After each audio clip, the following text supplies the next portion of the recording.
اللهم آمين اللهم آمين اگر از جانب معشوق نباشد کسی طالب عاشق بیچاره ارسد فکر او معبود گو এক ফোঁটা পানি দিয়ে বুনিয়াদকে বানায় দুনিয়াতে কয়েকটি বিলাইয়া আবার অন্ধকার কবরে নিয়ে যাইবেন এই দুনিয়াতে আর কাহাকে থাকতে দিবেন না ভাই বলি বন্ধুরে বলি কেউ তো আপন না ভাবিয়া চিন্তা করিয়া দেখিলাম মাওলা ওই অন্ধকার কবরে আপনি ছাড়া কেহ আপন হবে না ربنا آتنا في الدنيا حسنة وفي الآخرة حسنة وقنا عذاب النار رب ارحمهما كما ربياني صغيرا سبحان ربك رب العزة عما يصفون وسلام على المرسلين والحمد لله رب العالمين وعليكم السلام ورحمة الله وبركاته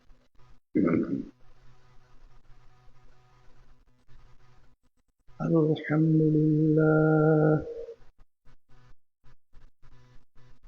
الحمد لله نحمده ونستعينه ونستغفره ونؤمن به ونتوكل عليه ونعوذ بالله من شرور أنفسنا من يهده الله فلا مضل له ومن يضلله فلا هادي له ونشهد أن لا إله إلا الله وحده لا شريك له ونشهد أن محمدا عبده ورسوله أما بعد فأعوذ بالله من الشيطان الرجيم بسم الله الرحمن الرحيم كل نفس ذائقة الموت صدق الله العلي العظيم ووجد الشريف الله وحبيبنا ونبينا محمد صلى الله عليه وعلى آله وصحبه وسلم اللهم صل على سيدنا ونبينا وشفيعنا وحبيبنا ومولانا محمد صلى الله عليه وعلى آله وصحبه وبارك وسلم اللهم صل على سيدنا حبيبنا ومولانا محمد صلى الله عليه وعلى آله وأصحابه وبارك وسلم শুকরিয়া আদায় করতেছি মহান রব্বুল আলামিনের দরবারে। রব্বুল আলামিন ফিতনা ফাসাদের যুগে দুনিয়ার সমস্ত কাজ থেকে বিরত রেখে উলামায়ে কেরামদের মজলিস জাকিরিন শাকিরিন সাওয়াবিন অনেক আল্লাহর খাস বান্দারাই মজলিসের মধ্যে আছে, যাদের সঙ্গে আমাদের জীবনের একটা সময় আল্লাহ রাব্বুল আলামিন কাটাবার সুযোগ করে দিয়েছেন। শুকরিয়া তারা সবাই বলে আলহামদুলিল্লাহ। কিয়ামতের ময়দানে আল্লাহ রাব্বুল আলামিন বান্দা বান্দীকে মাফ করার জন্য ওসিলা তালাশ করবে। যারা আজকে মাহফিলে আসছেন নিয়ত যাদের সহি, এই ওসিলা আল্লাহ রাব্বুল আলামিন মাফ করে জান্নাতের ঘোষণা দিতে পারে। আমার দাদাজান আব্বাজান টার্মিনাল জীবনে ঘুমিয়ে আসছে। আমার আব্বাজান বলতেন দিনই মাহফিলে প্রথম থেকে শেষ পর্যন্ত থেকে বাড়ি বিদায় হয়ে চলে গেল আমল নামার মধ্যে কম পক্ষে হলে 50 লক্ষ নেকি এরকম জমা হতে নিয়ত যাদের সহি আল্লাহকে রাজি খুশির উদ্দেশ্যে যারা আসছে রব্বুল আলামিন আমল নামায় লক্ষ লক্ষ নেকি দান করবে। একটা নেকির প্রয়োজন কি? আল্লাহ রাব্বুল আলামিন কোরআনুল কারীমের ভিতরে বলছেন ফামান ইয়ামাল মিসকালা যাররাতিন খায়রান ইয়ারা ওয়ামান ইয়ামাল মিসকালা যাররাতিন যাররা পরিমাণ তোমার যদি নেকি থাকে তার ফল তুমি ভোগ করতে পারবে, যাররা পরিমাণ যদি গুনাহও থাকে তার ফলে তোমার ভোগ করতে। যাররা কাকে বলে? কাপড় ধোয়া নিগড়ে রোদের ভিতরে ঝরা দিলে লক্ষ লক্ষ রেণু রেণু দেখা যায়, এক একটা রেণুকে বলা হয় যাররা। এই পরিমাণ গুনাহ থাকলেও তার শাস্তি ভোগ করতে হবে। আমি বলছি না আল্লাহ বলছে। এখন এই নেকি সংগ্রহের জায়গা কোথায়? বলেন দুনিয়াতে কোথায়? আবার বলেন কিয়ামতের ময়দানে যে একটা নেকির জন্য কেউ টাকা রাখবে, সংগ্রহের কোনো সুযোগ আছে? বলে কেন নাই? তাও বুঝতে হবে।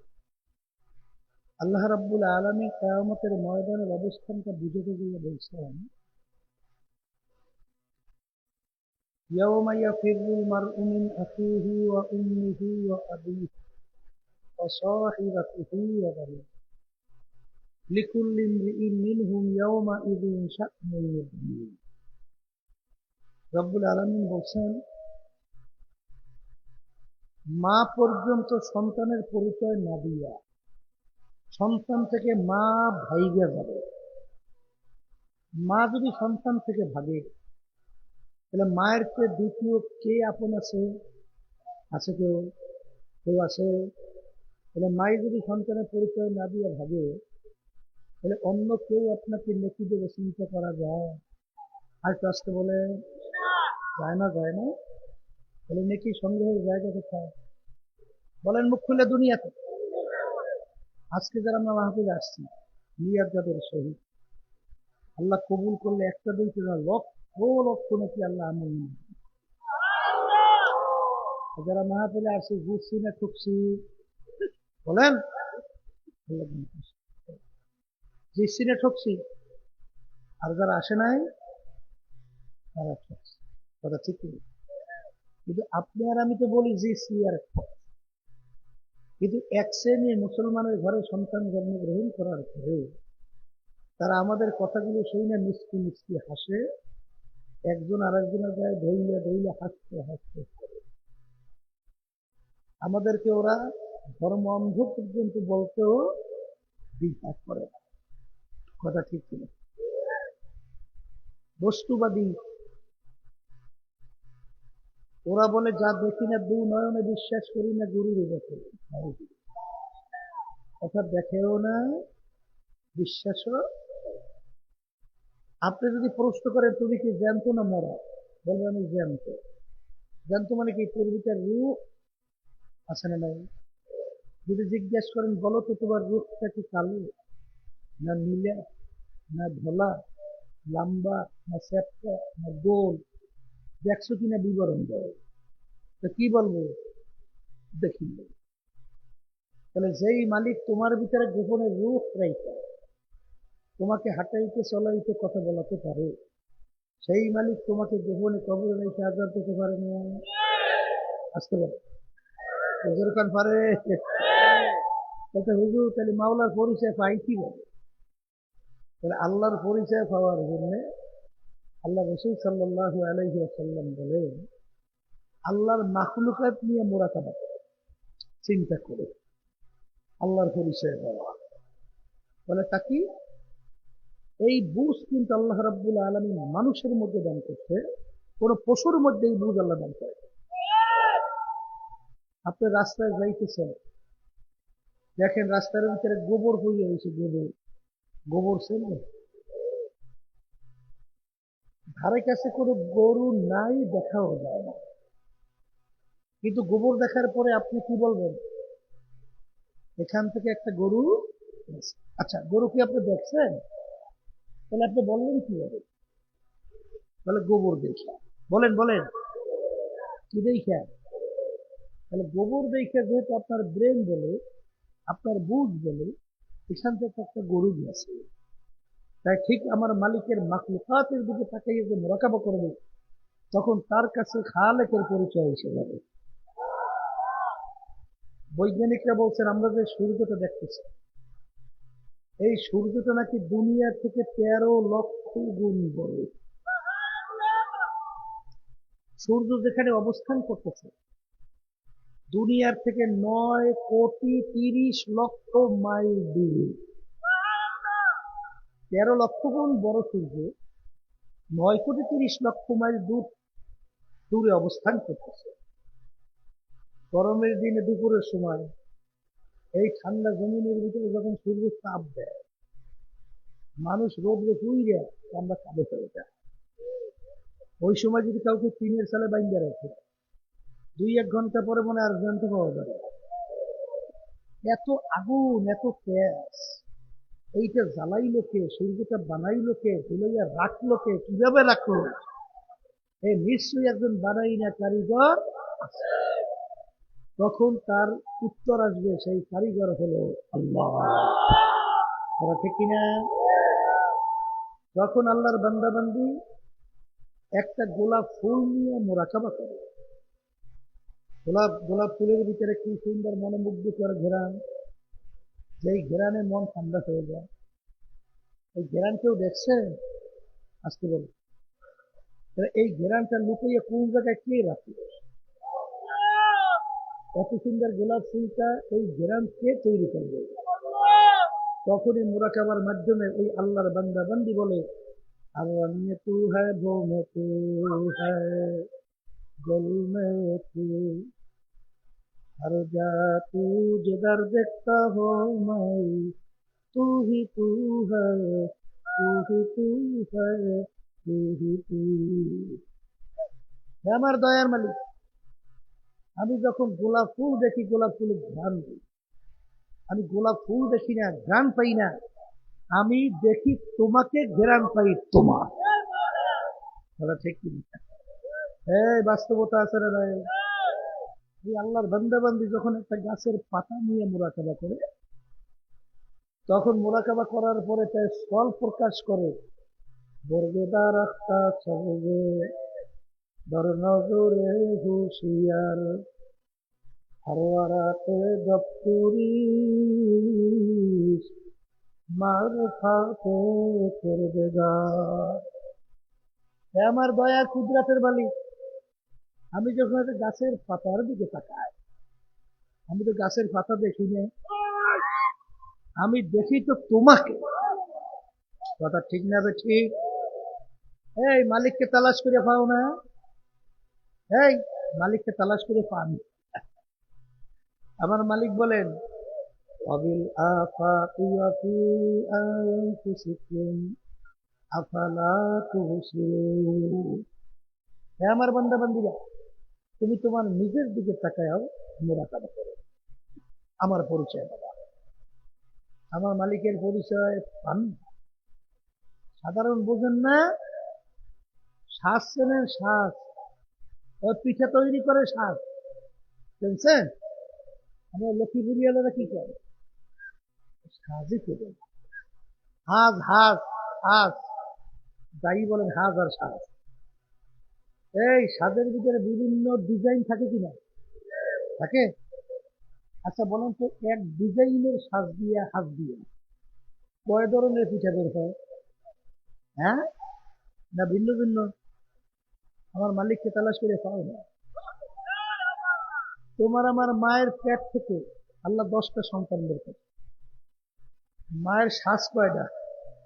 আসতে বলে কয়টা শ্বাস? তাহলে এক শ্বাস থেকে 10টা সন্তান বের করলে একটা সন্তানের চেহারার সঙ্গে অন্য সন্তানের চেহারার পূর্ণ কোনো মিল নেই। বানাইন একজন কারিগর নেই? আসতে বলে আছে না নাই? সেই কারিগরকে, হ্যাঁ শোনেন, আমার মালিকের কুদরত যারা তালাশ করে তারা পায়, আর যেগুলো তালাশ করে না ওগুলো পায় না। শেষ পর্যন্ত পায় কি জানেন? ওরা বলে বান্দরের জাত। কিসের জাত? বানর বানর। ডারউইন থিওরি দিচ্ছে মানুষ থেকে বানর থেকে সৃষ্টি। নাউজুবিল্লাহ বলেন। বলে কিভাবে? বলে বানরের অনেক পার্টসের সঙ্গে মানুষের অনেক পার্টসের মিল আছে। বলে বানর মানুষ হয় কেমনে? বলে বানর জঙ্গলের ভিতরে লাফাইতে লাফাইতে গাছের ঘষায় ঘষায় লেজ পশম পইয়া অটোমেটিক বলে মানুষের। ওরা সৃষ্টি করতে তালাশ করে পায় না। তাহলে পাইছে কি? বানরের জাত। আচ্ছা বলেন তো, এখনো দুনিয়াতে বানর আছে না নাই? বানরগুলো কি বদন এখনো লাফালাফি করে? তাহলে দুই একটা বানর যদি আগে লাফাইতে লাফাইতে গাছের ঘষায় লেজ পশম পরে কত মানুষ খায়, এখন দুই একটা হবে না কেন? কোনো যুক্তি মিলে? প্রায় হাজারের মতো বৈজ্ঞানিক দুনিয়ার মধ্যে, এর ভিতরে অনেক নোবেল পুরস্কার প্রাপ্ত, তারা কিন্তু বলছে ডারউইনের থিওরি সম্পূর্ণ অযৌক্তিক, এখানে যুক্তি হতে পারে না, মানুষ বানর থেকে সৃষ্টি হতেই পারে না। মালিকের পরিচয় পান না? আমার মালিক কত বড় কুদরত! এই দেখেন মানুষের একটা আঙ্গুলের, এই আঙ্গুলের টিপ, এই দুই আঙ্গুলের টিপ ধরেন, এতটুকু জায়গায় আমার মনে ডিজাইন করে দুনিয়া সৃষ্টির পরে যত মানুষ আসছিল আছে, এই হাজার হাজার কোটি মানুষ এতটুক জায়গায় যে আমার মাওলা ডিজাইন করছে, এক টিপের সঙ্গে দুনিয়া সৃষ্টির পরে যত মানুষ আসছিল, আছে, আসবে, আর একটা মানুষের এই টিপের এতটুক জায়গায় পূর্ণ মিল না। এই ডিজাইনের একজন বুঝিন নাই, সেই ডিজাইনার কে? হ্যাঁ, বলে বলেন কে? কি মালিকের পরিচয় পাওয়া যায়? যায় যায় যায় যায়, যেরকম যায়। এরপরে শোনেন, হযরত ইকরামা রাদিয়াল্লাহু তাআলা আনহু যখন কোরআনুল কারীম তেলাওয়াত করতেন, কোরআনুল কারীম খুললেই জোরে চিল্লাইয়া কান্না, আর কোরআনুল কারীমের দিকে তাকাইয়া তাকাইয়া কান্না করে আর বলে, হাযা কালামু রাব্বি, হাযা কালামু রাব্বি। এই যে আমার মাওলার কালাম, এই যে আমার মাওলার কালাম, এই যে আমার মাওলার। এই কথা ঠিক কিনা? এরপরে আমার বাজানদেরকে বলবো, পর্দা আলে মা বোনরা যারা শুনতেছেন, দিন রাত সপ্তাহ বছর যত যায়, এক শ্রেণী আমার মুসলমান বাজানরাও দিন আর দিন কেমন জানি পাল্লা দেওয়া শুরু করছে, তার আগে কে আগে জাহান নামে যাইতে পারে। কথা ঠিক কিনা? এই জন্য হাকিমুল উম্মাহ আশরাফ আলী থানভী রাহমাতুল্লাহি আলাইহি একদিন বয়ান করতে করতে হঠাৎ তিনি বলে ফেললেন, হে দুনিয়ার মানুষ, আমি মনে হয় আশরাফ আলী একটা কুকুরের চেয়েও খারাপ হয়ে গেছে। তাহলে হুজুর কিভাবে? তাহলে আমরা অনেকে বাড়িতে কুকুর ফালি, ফালে না? কুকুর ফালে না? কুকুরকে আমরা কোনো ভালো জিনিসের ভাগ দিই? হাড্ডি ফেলাই, মাছ খেয়ে কাটা ফেলাই, আবর্জনা ফেলাই, এগুলা খাইয়ে খাইয়ে কুকুর তার নিজের জীবনকে বাঁচায়। মালিক সারা রাত্র নাকটাই না ঘুমায়, কুকুর কিন্তু ঘুমায় না। একটু মার খাইছে, ভাতের মার, ফ্যান ফ্যান, একটু হাড্ডি কাটা খাইয়া মালিকের কিভাবে আনুগত্যতা প্রকাশ করে? মালিক সারা রাত্র নাকটাই না ঘুমায়, কুকুর কিন্তু ঘুমায় না। কুকুর সারা রাত্র মালিকের বাড়ি পাহারা দেয়, মালিকের যেন কোনো ক্ষতি না হয়। ভোরবেলা দেখছেন কুকুরের চক্ষু লাল, যদি মালিক কুকুরকে ধৈর্য মারে, কুকুরের কি উচিত ছিল? ধৈর্য কামড় দেওয়া। এ মেমো খারাম, আমি তোর কোনো ভালো জিনিসের ভাগ নেই নাই, এই সারা রাত নাকটাই না ঘুমাইলি, আমি কুকুর কিন্তু ঘুমাই নাই। আমি সারা রাত তোর বাড়ি পাহারা দিলাম কেন? তোর যেন কোনো ক্ষতি না হয়। এখন তুই আমাকে মারো, তোকে কামড়াইয়া রাখবো না।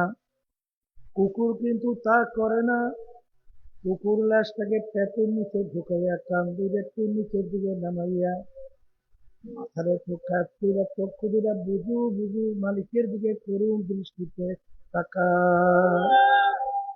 তাকাইয়া করুণ সুরে ঘেউ ঘেউ কইরা ডাকে। নয় যেন কুকুর বলে, মালিক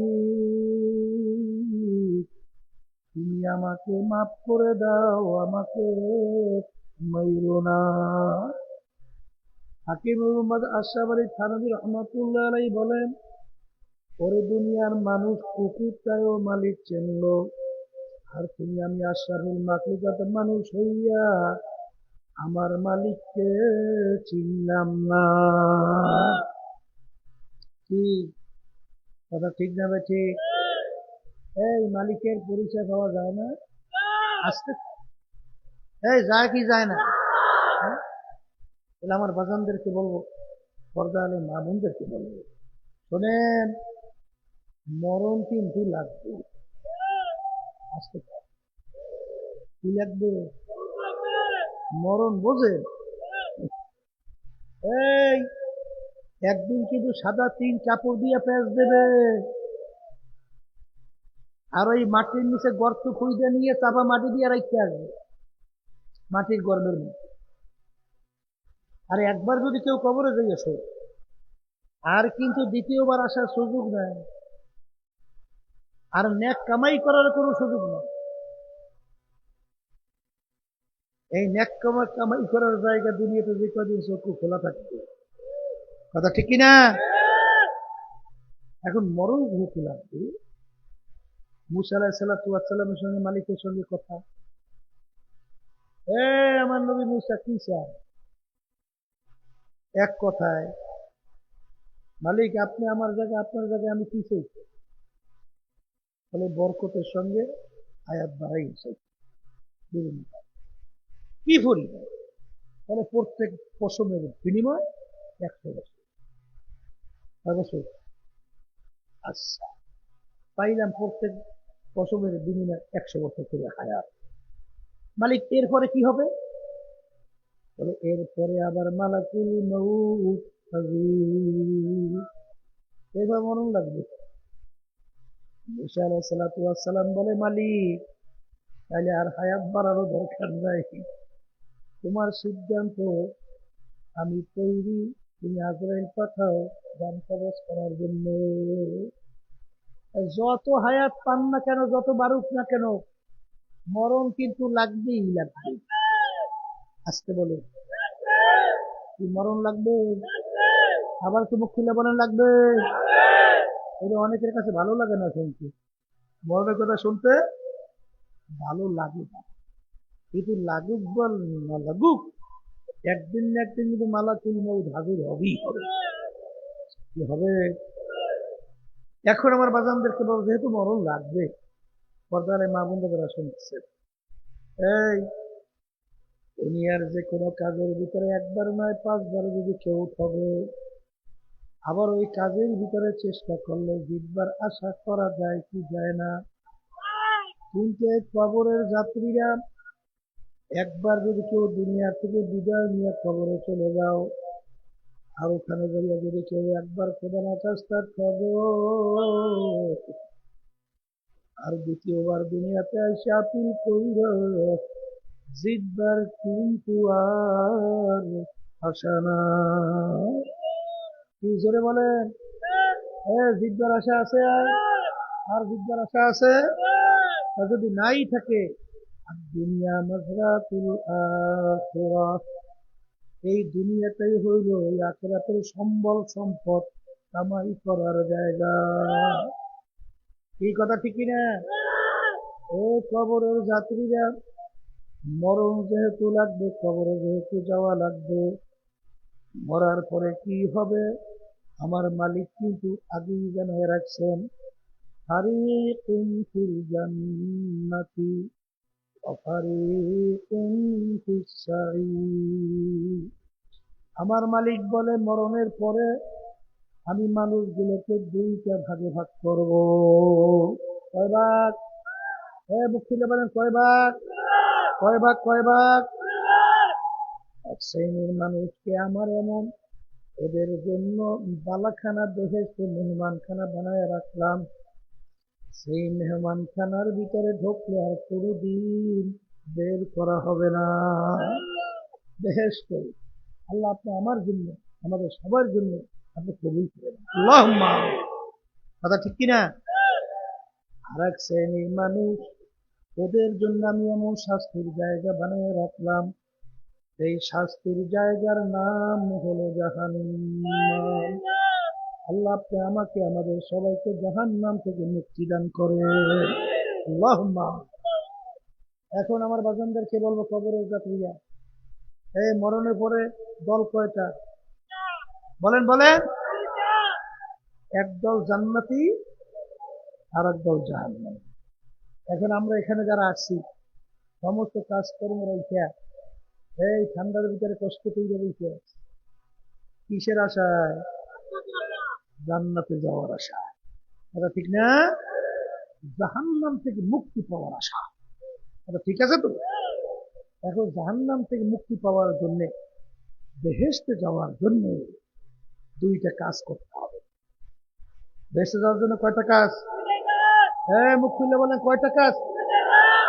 2টা। আল্লাহ রাব্বুল আলামিন কোরআনুল কারীমের ভিতরে বলছেন, ইন্নাল্লাযীনা আমানু ওয়া আমিলুস সলিহাত। কয়টা? বলেন। এক নম্বর ঈমান আনতে হবে, বলেন। আর দ্বিতীয় হলো নেক আমল। আমি বলছি না আল্লাহ বলছেন? কয়টা কাজ বলেন? এক নম্বর, দুই নম্বর নেক আমল। কথা ঠিক। এখন আমার বাজানদেরকে বলবো, ঈমান কাকে বলে? বলেন। ঈমান একটা আরবি শব্দ, বাংলা অর্থ হলো বিশ্বাস। বাংলা অর্থ, এই বিশ্বাস আবার তিন জিনিসের সমন্বয়, একটা বাদ দিলে ঈমান থাকবে না। কয়টা জিনিস বলেন? মুখে স্বীকার করতে হবে আল্লাহ একজন, বলেন। অন্তরে বিশ্বাস করতে হবে আল্লাহ একজন, কাজে প্রমাণ করে দেখাতে হবে আল্লাহ একজন। মুখ, অন্তর, কাজ, এই তিনটা যখন এক হবে তাকে বলবে কি? ঈমানদার। আবার মুখ খুললে বলেন, তাকে বলবে কি? খাইরিহি ওয়া শাররিহি মিনাল্লাহি তাআলা ওয়াল বাসি বাদাল মাউত। ভালো মন্দের মালিককে। মুখ খুললে বলেন আল্লাহ, অন্তরে আল্লাহ, কাজে। পাইছেন তো?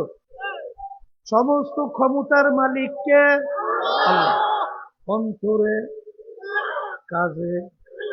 কথা ঠিক। কিন্তু বর্তমানে বাংলাদেশের মধ্যে প্রচলিত গণতন্ত্র, সেই গণতন্ত্র লালন করে বিএনপি, আওয়ামী লীগ, জাতীয় পার্টি, অন্য অন্য দুনিয়ামুখী দল। এই প্রচলিত গণতন্ত্রের প্রবক্তা প্রাক্তন প্রেসিডেন্ট আমেরিকা আব্রাহাম লিঙ্কন, তিনি এই প্রচলিত গণতন্ত্রের থিওরি দিয়েছিল government of the people, by the people, for the people. এক কথায় তিনি বোঝাতে চায় সমস্ত ক্ষমতার মালিক জনগণ। বলে নাউজুবিল্লাহ, নাউজুবিল্লাহ। এই কথা যদি কেউ স্বীকার করে বলে, এখন আপনি নিজে প্রশ্ন করেন ঈমানের অবস্থা কি থাকে? কথা বলেন না। আমরা কি বলতে হবে বলেন? বাইদা আল্লাহ, বলেন। For the Allah, of the Allah. সমস্ত ক্ষমতার মালিক একমাত্র আমার আল্লাহ। কথা ঠিক আছে? আইন দেওয়ার মালিক কে? না তোমার আব্রাহাম লিঙ্কন, না মাও সেতু, না লেনিন, না কালমার্ক্স, না জওহরলাল নেহরু, না ইন্দিরা গান্ধী। সর্বনাশ। ঈমানে ভেজাল। ঈমানে কি? আল্লাহ রাসূল সাল্লাল্লাহু আলাইহি ওয়াসাল্লাম বলেন, আখলিস দীনাকা ইয়াকফিকা আমালুল কলিল। আল্লাহ রাসূল সাল্লাল্লাহু আলাইহি ওয়াসাল্লাম বলেন, তোমার ঈমান যদি নির্ভেজাল, স্বচ্ছ, পরিচ্ছন্ন হয়, অল্প নেক আমল করবে, জান্নাতে চলে যাবে। তাহলে ঈমান থাকতে হবে নির্ভেজাল। ঈমান থাকতে হবে কি? নির্ভেজাল। কথা ঠিক না? ঠিক। সর্বনাশ। আমি সর্বনাশ একদিন বসা, মনে হয় বিশ্ব সাহেব বাজার, একটা লোক এসে আমাকে বলতেছে, হুজুর, সর্বক্ষেত্রে আল্লাহ কি আমরা তার নিয়ম কানুন মানি এবং সেটা বিশ্বাস করি, সেই অনুযায়ী চলিও বা চলার চেষ্টা করি, কিন্তু হুজুর দেশ পরিচালনার ব্যাপারে ওই আওয়ামী লীগ করতে, বুঝলেন, যে শেখ মুজিবের একটা নিয়ম নীতি মানি, হুজুর কোনো অসুবিধা আছে? আমার প্রশ্ন। কথা বলছে। আমি বললাম, শোনো, তাহলে সব ব্যাপারে আমার আল্লাহ পারে, রাষ্ট্র পরিচালনার ব্যাপারে আমার আল্লাহ অপারক। নাউজুবিল্লাহ। এইটা যদি কেউ বিশ্বাস করে, ঈমান থাকবে? ঈমান থাকে? হ্যাঁ, যার কায়দা দেখে বলে কায়দা করছে, বলে সব ব্যাপারেই মানি, কিন্তু এইটার ব্যাপারে যদি কেউ যে মানে, ঈমান থাকে না। ঈমান থাকে থাকে থাকে। এই জন্য আমার বাজানদেরকে বলো, পর্দা হলে মা বোনরা যারা শুনতেছেন,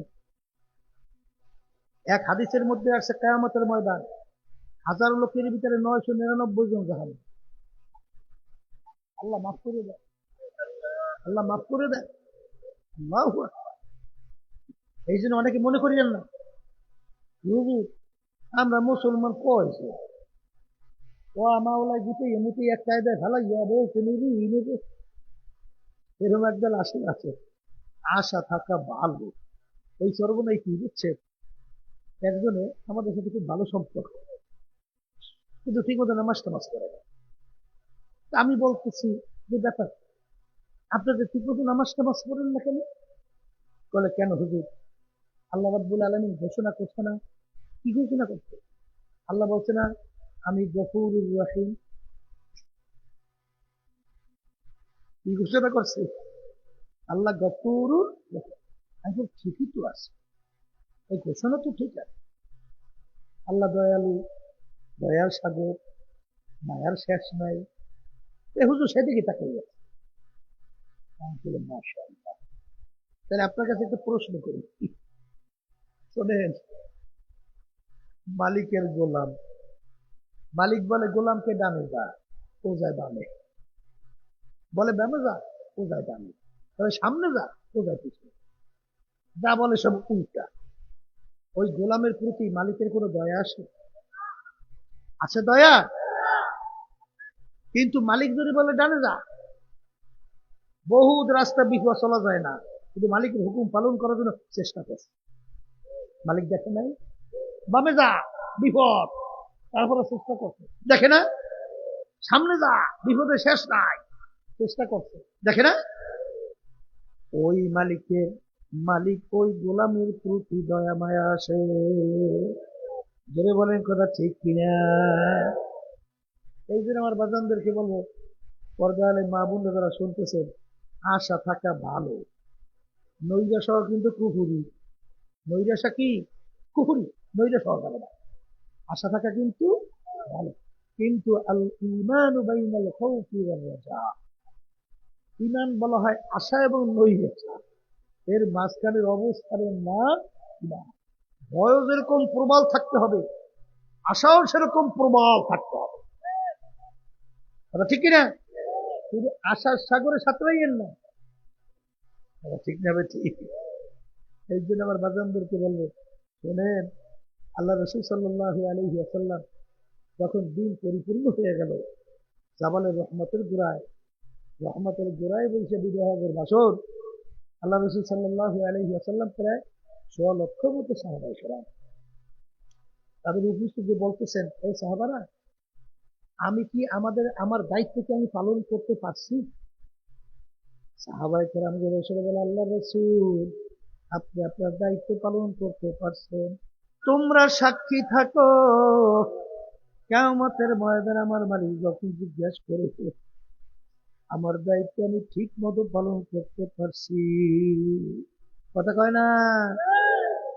এই আল্লাহর বান্দারা, ওসমান গনি রাদিয়াল্লাহু তাআলা আনহু অনেক সময় কবর দেখলে এমন ভাবে অঝরে কান্না শুরু করতেন, কানতে কানতে অনেক সময় দাঁড়ানো অবস্থায় ঠাস করে বসে পড়ত। লোকেরা বলে, হুজুর, আমাদের আমির, আপনি কবর দেখলে এরকম কেন অস্থির হইয়া যায়? ওসমান গনি রাদিয়াল্লাহু তাআলা আনহু বলেন, ও আমার সাথীরা, আখিরাতে যেই কয়টা ঘাটি, তার প্রথম নাম্বার ঘাটি হলো কবর। প্রথম ঘাটি কি? মুখ খুলে বলেন। এই কবর দেখলে আমি সহ্য করতে পারি না, কারণ এই কবরে যার সঙ্গে ভালো ব্যবহার হবে, সামনের ঘাটিতেও ভালো ব্যবহারের আশা করা যায়। এই জন্য আমি কবর দেখতে সহ্য করতে পারি না।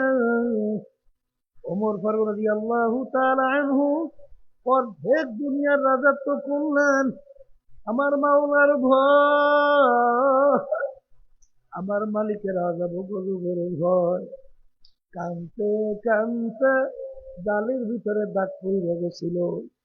লোকেরা বলে, আমির, আলো দেখ, ভালো দেখা যায় না, ঔষধ লাগান ভালো হবে। তিনি বলেন, ও আমার সাথীরা, আমার মালিক যখন জিজ্ঞাসা করবে, ওমর কি নিয়ে আসছো, আমি বলবো মালিক, তোমার ভয়, তোমার আযাব ও গজব, তোমার জাহান্নামের ভয়, কাঁদতে কাঁদতে গালে দাগ করে নিয়ে আসছি। যেই মামলার তদবির নাই, ওই মামলারও কিন্তু খালাস নাই। এই জন্য আমার বাজানদেরকে বলবো, পর্দার আলে মা বোনদেরকে বলবো, ঈমানকে নির্ভেজাল করতে হবে। এ কপাল পোড়ারা, কোন নীতি আদর্শ তোমার কাছে ভালো লাগে?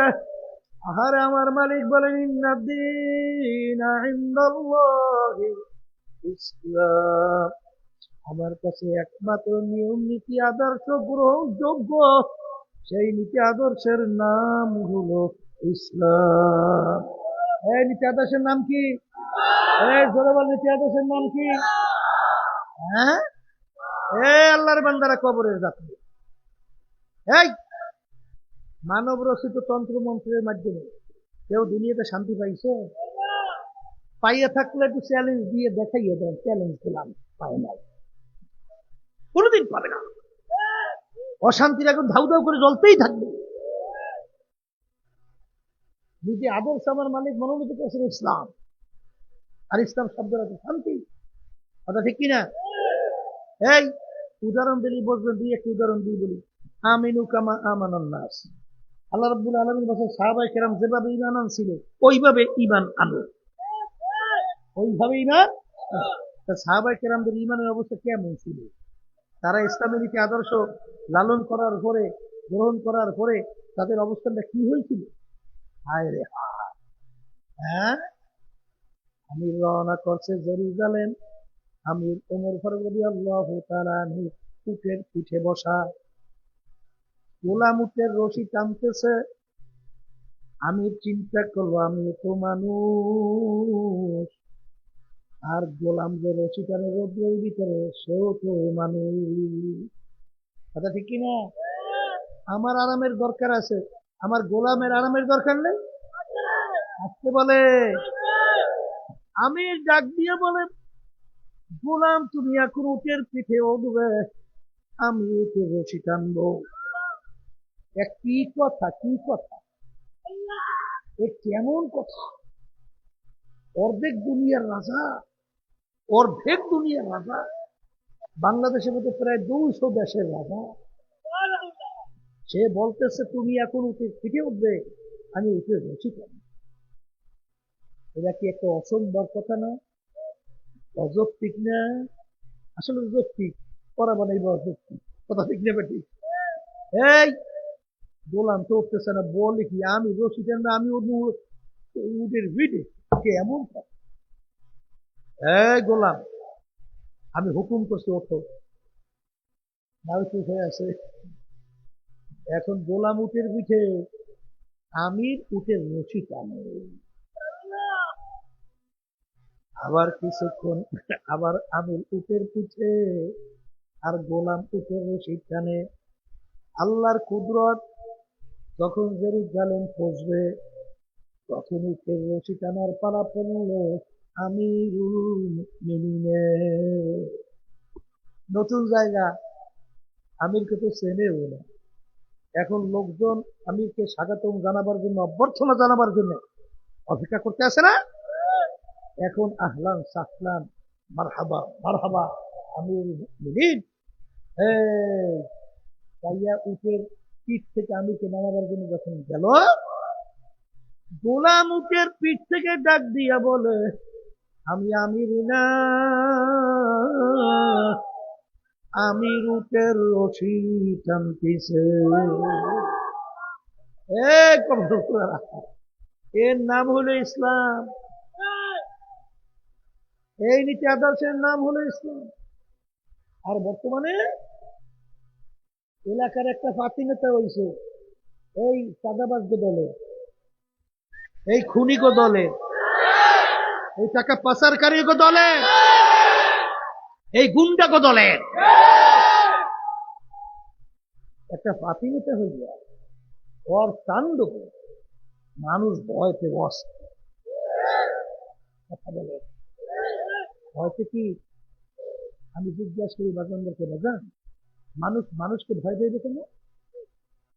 মানুষ মানুষকে ভয় পাওয়ার কথা। মানুষ তো ভয় পায় পাগলা কুত্তাটারে। পাগলা কুকুর, পাগলা কুকুর যখন আপনাকে কামড়াবার জন্য হা হা করে আসতে থাকে, তখন তোমার রুহু লাগে থাকে, শরীরে বেরোই গেছে ভয় পেয়ে। কুত্তারে ভয় পায়, পাগলা কুত্তারে কি ভয়? তাইলে ওরে মানুষ দেখে ভয় পায়, তাহলে বুঝতে হইবে ও এখন মানুষ নাই, ও এখন মানুষ নাই, ও একটা পাগলা কুত্তা, শুয়ারের চেয়েও খারাপ হয়ে গেছে। এই জন্য ওরে দেখলে মানুষ ভয় পায়। কথা ঠিক না? ঠিক। শোনেন, মানুষ কাকে বলে? ওমর ফারুক রাদিয়াল্লাহু তাআলা আনহু অর্ধেক দুনিয়ার রাজত্ব করতেছেন, বাংলাদেশের মতো প্রায় 200 দেশের রাজা। আমির মসজিদের ভিতরে খুতবা দিচ্ছে, কথা ঠিক না? এক সাধারণ মুরব্বী দাঁড় হইয়া বলে, আমি প্রশ্নের উত্তর না পাওয়া পর্যন্ত আপনার খুতবা শুনবো না। কি বোঝেন? সাধারণ একজন মানুষ অর্ধেক দুনিয়ার রাজাকে বলে প্রশ্নের উত্তর না পাইলে খুতবা শুনবো না। কি প্রশ্ন? আমি আপনার গায়ে যে জামা দেখছি, জামাটা তো রিলিফের কাপড়ের জামা। রিলিফের কাপড় আমিও পাইছি, আপনিও পাইছেন। আমি রিলিফের কাপড় দিয়ে আমার পুরা জামা হয় নাই, আপনার পুরা জামা কিভাবে হলো? বুঝাইতে চায় আপনি ক্ষমতার চেয়ারে বসা, কাপড় বেশি নিয়েছেন। কথা বলছেন কিছু, কথা বলছে। আমি কি প্রশ্ন করছে? ওরে সুবহানাল্লাহ, যার ভয়তে এই ওই বড় বড় রাজাদের মস্তক খরচ করে কাটতে পড়িয়ে যায়, তাকে প্রশ্ন করে। আমি প্রশ্ন উত্তর দেয়, আমি বলে এই প্রশ্নের উত্তর আমার ছেলে আব্দুল্লাহ দিবে। এই কথা বললে আমি বসে গেছি। আব্দুল্লাহ উঠে বলতেছে, আমিও রিলিফের কাপড় পাইছি, আমার আব্বাও পাইছে। আমার কাপড় দিয়ে আমার পুরা জামা হয় না, আব্বার কাপড় দিয়ে আব্বার পুরা জামা হয় না, তাই আমার কাপড়টাকে আমি আব্বাকে দান করছি। এখন ওই দুইটা কাপড় মিলিয়া আব্বার সুন্দর একটা জামা হয়েছে। আমি প্রশ্নের উত্তর পাইছি, এখন খুঁজবাদান শুনবে। আরে আল্লাহর বান্দারা, নামাজিরা, রোজাদাররা, হাজকারী হাজিরা, যারা আমাদের দেশে ক্ষমতার চেয়ারে বৈশা আমাদের দেশের টাকা বিদেশে পাচার করে, চুরি করে, যারা আমাদের দেশে বৈশা লক্ষ লক্ষ নিরপরাধ মানুষদের মিথ্যা কেস দিয়া সংসার বিলীন করে, কথা বলে না। আরে আমিও যে আপনাদের সামনে কথা বলতেছি, আমিও কিন্তু জেলে গেছিলাম, আমিও কিন্তু জেলের ভাত আর ওই মোটা মোটা রুটি আর ডাল কিন্তু আমিও খেয়ে আসছি। বলে হুজুর আপনি আবার জেলে গেছেন? বলে আমি জেলে গেছিলাম কেন শুনবেন না? এই 2003 না 4 সাল, 2003 না 4 সাল বা 3 সাল হবে, 4 সাল, 2004 সালে আমি নাকি এবং আমার ছোট ভাই মুফতি ফজল করিম, শহীদ মোহাম্মদ ইসহাক আবুল খায়ের, আমার 5 ভাই, আরো কিছু আমার আল্লাহর বান্দারা আছে, এরা নাকি বিএনপির এক নেতার পকেট থেকে 5,000 টাকা ছিনতাই করে চুরি করছে।